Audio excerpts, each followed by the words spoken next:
So with spring ball coming, and obviously we've been looking at spring ball, we've been looking at kind of the initial things that we've been seeing, but we just got some news the other day that Fox has decided to broadcast the Michigan spring game.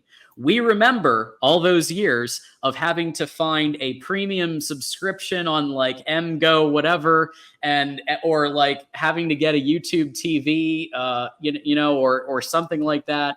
But now Fox is going to be broadcasting the Michigan spring game Saturday, April 20th at noon Eastern.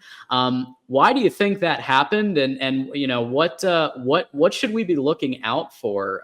We'll start with TJ. I mean, what do you think went into this decision here for Fox to decide to broadcast this? Yeah, well, what goes into it is the new TV contracts, right? So you want Fox is trying to promote their product now, and they want the bigger brands. I think us and another school, I think it is Ohio State. Yeah, is that correct? Us and Ohio State are going to be broadcasted on Fox, and what they want to do is just promote their bigger brands. So, I think it's a good deal for them, good deal for us. I'm really excited about it to have Joel Klatt and potentially Gus Johnson doing the show or doing the game. And, the things to look for is obviously the quarterback battle, right? We got to see who's going to be QB1. And, that should be pretty interesting considering what we're hearing from camp. And then, obviously, who's gonna take it at wide receiver? The running back battle. We got so much talent at the running back position. So I mean, that's gonna be interesting. Defensive line's pretty set. The new linebackers will be interesting to watch. And then, who's gonna fill in for Rod Moore? Those are the things I'm gonna be looking for. Yeah, Ferris, what you are actually going to be there. So what are you going to be looking for live and in person? One of the things we're going to have to do is we're going to have to figure out how to fill Michigan Stadium more, and I think, this Brown is Judd tickets. This is a 4 TV kind of thing.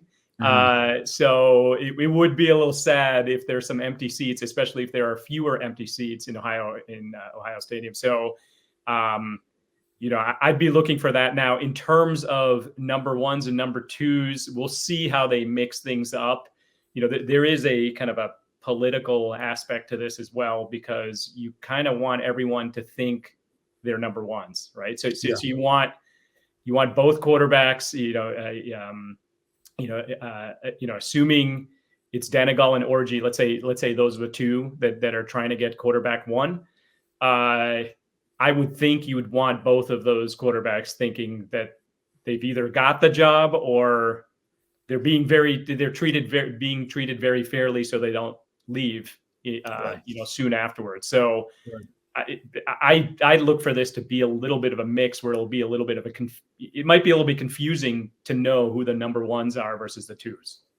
And I think that's on purpose, maybe. TJ? Yeah, well, I was going to say, I think they'll do what they did last year, right? Where they do 4 different squads. And they split it up. You got your basically your maize team and then your blue team, and then you'll have 2 quarterbacks per squad, and they kind of do first half this guy. Or actually, I think they did it every drive they rotated. I think you'll see something along that. And I agree with you, Ferris. I think to keep players from going into the portal, they do have to be a little political. They do have to kind of make it seem like the competition is greater than it is potentially. And I think that is something we'll see. And but I think we'll see a rotation of sorts similar to last season.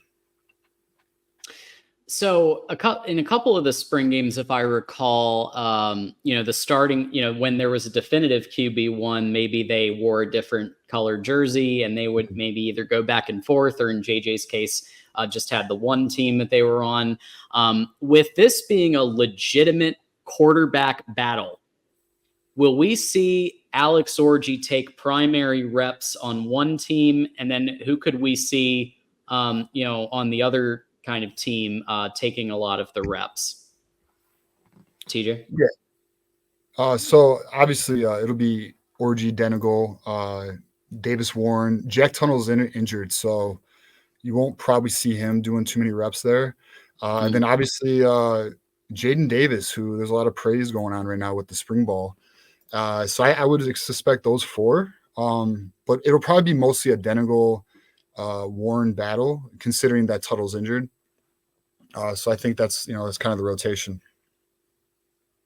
Ferris, how many pass completions do you think Orgy, or how many passes do you think they're going to call for Orgy around?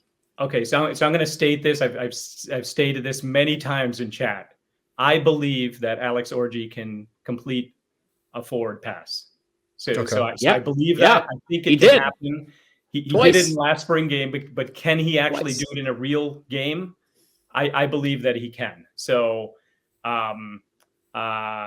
you know, why not? Why not air it out? Is what I would say, and see what Orgy can do.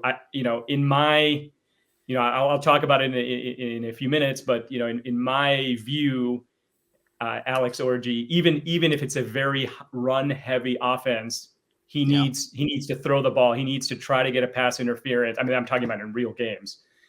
He needs to have the threat of the long ball. So you might as well put some film out there in the spring game, showing what his arm can do. Maybe he can connect on one or two of these. That'd be really cool to see.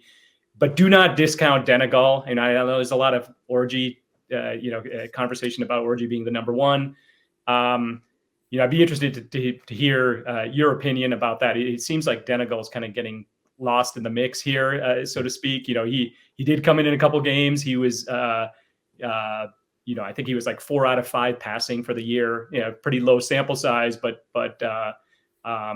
it wasn't like he was in fear and he threw interceptions or something. He, that's all he did. I think he did actually throw one interception if I recall. So, What if Team Maize, Alex Orgy, the entire game, Team Blue starts with Denegal in the first quarter, maybe even half the second quarter. You've got Jaden Davis coming in, and I mean, Davis Warren, I hate to say it, he's the definition of a depth guy at this point, as in, if you have to play a running back as quarterback, maybe you consider putting Davis Warren. But honestly, at that point, you might want to just put in Donovan Edwards and have him be the quarterback.